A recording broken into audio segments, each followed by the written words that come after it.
ladies and gentlemen, it is officially PBJ time, and unfortunately for the rest of the NBA, I am not talking about lunch. I'm talking about Patrick Baldwin Jr., first-round draft pick to the Golden State Warriors. He's a power forward who can pretty much ball handle like a guard. He is 6'10", 7'2" wingspan. He was the 5th rated prospect coming out of high school a couple years ago. It's not just him, though. James Wiseman is back. James Wiseman has only played 2 games so far in this preseason. The first was a little bit more exciting to watch than the second. But if we see anything similar to even like rookie James Wiseman, but if we have a healthy James Wiseman doing what he did in Japan against the Washington Wizards, the league's in even more trouble. If I'm an opposing team, I'm thinking to myself, hold on, not only do they have your big 3, they won the championship last season, but now they also have Jordan Poole, Jonathan Kuminga, Moses Moody, and also a healthy James Wiseman with his athletic potential and PBJ. It's unfair. It really is unfair. The Golden State Warriors are looking to do something that pretty much no NBA team has ever done.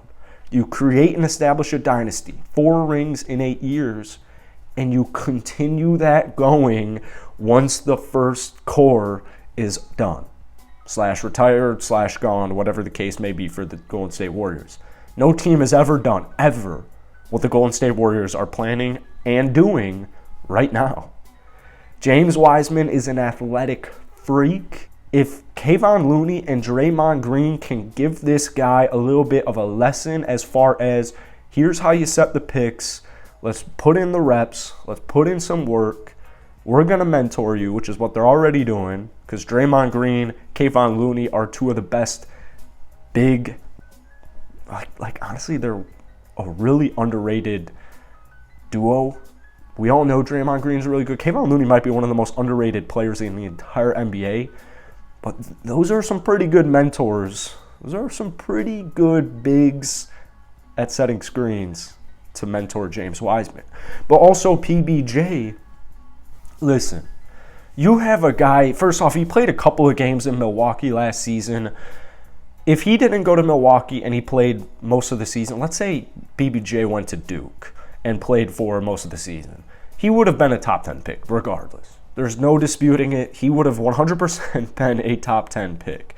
But before we get into this video a little bit more, if you guys enjoy, hit that like button, hit that subscribe button for daily videos. Let's try and get 100 likes on today's video. That would be absolutely awesome.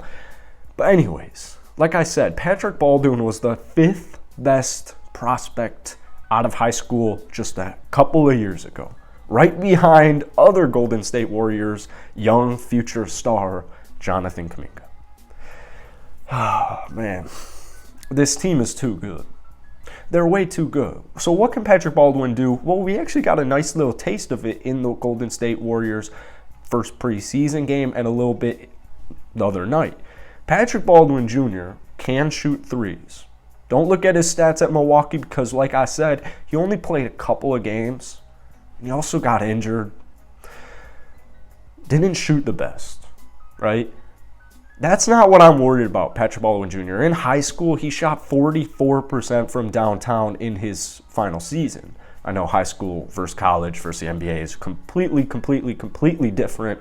However, Patrick Baldwin Jr. will be a plus 30% three-point shooter in the NBA, and he will be right out of the gate. And you'll see it because Steve Kerr and the Golden State Warriors will play Patrick Baldwin. You want to know why? Well, as we're mentioning, he's 6'10", 7'2" wingspan who can shoot threes. He's a power forward. He can play the point forward, which is pretty much what he played a little bit in college. Can ball handle like a guard. Can switch on to pretty much 1 to 5. Like pretty much Patrick Baldwin can switch on to 1 through 5. What we saw already is high IQ basketball. I know it's preseason. I know we're talking about just preseason here.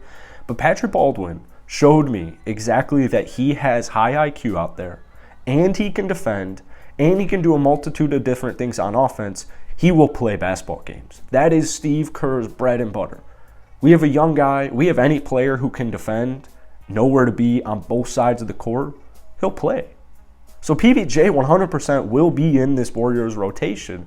Now, for the Warriors' long-term success, not necessarily this year, because you still have your main core. You still have Kevon Looney, Andrew Wiggins, Jordan Poole. You got Dante DiVincenzo. You got JaMychal Green. There's still plenty of talent at the top. But long-term, Golden State, how are these young players going to develop? Are they going to develop into star players, winning players, the whole 9 yards, which is what they're hoping, and we're all kind of just assuming. I'm assuming that Golden State will be competitive as long as they have most of those young core players for the next 5 years at least. Golden State, until, honestly, I wouldn't be surprised by the end of the decade, by come 2030, Golden State will still be competing for championships every single season. You have the next splash brother in Jordan Poole, and now you have all these, they just keep acquiring young talent. They keep developing their young talent, guys like Jordan Poole, James Wiseman. Now you're about to see breakout seasons from Kuminga, Moody, and Wiseman, and now you have Patrick Baldwin Jr. That's not even the end of the line. You have Ryan Rollins. It's just they know exactly what they're doing. Bob Myers, people are not joking when they say this. Bob Myers might be Batman. I mean, Bob Myers, he actually might be Batman. He possesses it all. So shout out Bob Myers, because he knows exactly what he's doing. James Wiseman, I think it will be this season. I think you'll see the breakout season from James Wiseman. I think we'll get a much better and more consistent taste from Moses Moody and Jonathan Kuminga. I think Moses Moody has a realistic shot at breaking out. It's just going to come down to how much are they going to play him. Jordan Poole is also pretty much 20-point per game scorer, 4 assists.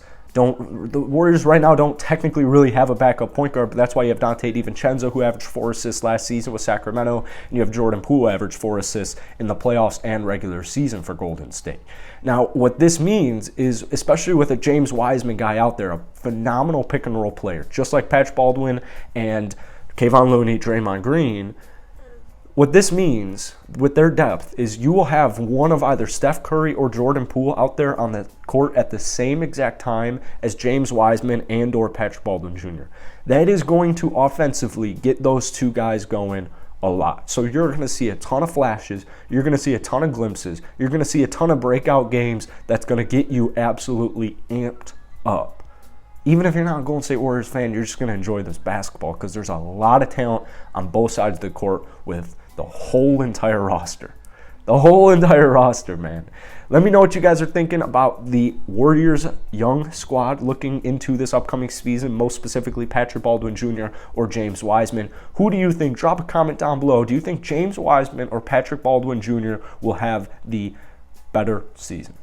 Peace. I know that's not the best question to ask, but that's how big I am on PBJ. James Wiseman, though, in his prime, he'll be 25-10. So, peace.